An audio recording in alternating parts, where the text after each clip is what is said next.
Hello guys, it's Axiom and welcome to my how-to guide for the Hellfire Pipe. Before we start, I just wanted to say that for those who asked about my Yurichi Bleach character, I have a character creation guide for her which you can find in the video description below. And today you can see that I'm using my character creation of Aerith from Final Fantasy VII, which you can also find below. So to start things off, we're going to go through the preparations and later on in the video you can find my gameplay. First we're going to talk about the blood code, and the one you want to use is Ishtar. It's mainly for buffing self-sacrificial gifts since you will be using the blood sacrifice ability, which we will talk about later. It also has A scaling for mind and A+ for fortitude, allowing you to have more stamina. Moving on to passives. The most obvious for me was survival instinct, as you're not supposed to be hit at all for this challenge, so your health doesn't matter as long as it's 50% or below. Swift destruction increases your damage based off your mobility, because we're using a pipe and a light blood veil, it's beneficial. The increased gift speed is so that we can renew the gifts quickly in the fight. The weapon drain rating up is beneficial as it gives us more ichor when you hit the boss with a pipe. Next up is active abilities. Phantom Assault has a very minor invulnerability when it's used, and it can bypass some of his swings, but I wouldn't rely on it. Gift Prowess increases your gift speed, same effect as the passive. Gift Extension makes your gifts last longer, beneficial for the weapon buff so you don't have to renew them as often. Blood Sacrifice, you're going to need to get all of the active abilities up at the same time. It sacrifices your HP to give you back ichor, and it also has a double benefit as it triggers Survival Instinct when you drop below 50%. Bridge to Glory is your main damage buff.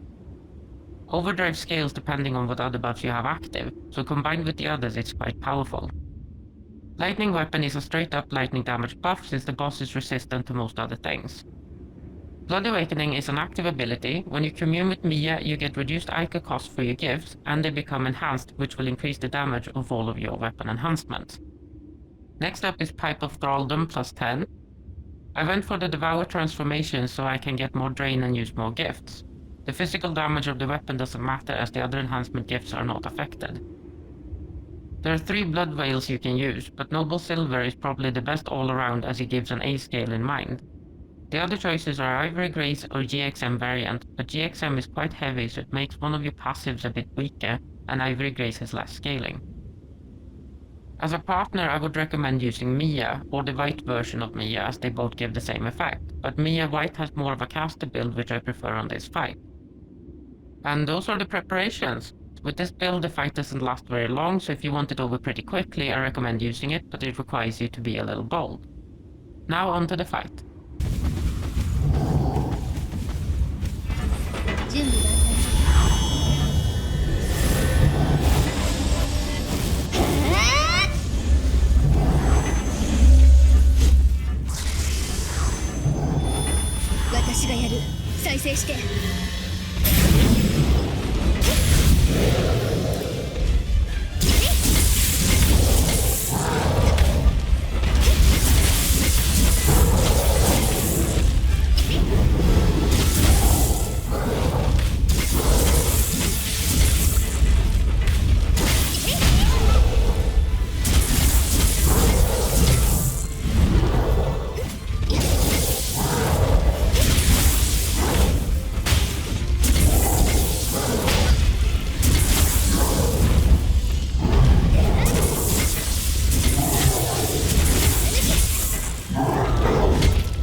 I hope you guys enjoyed this guide. If you have any questions, feel free to leave a comment. A like and subscribe will be very appreciated. Thank you for watching.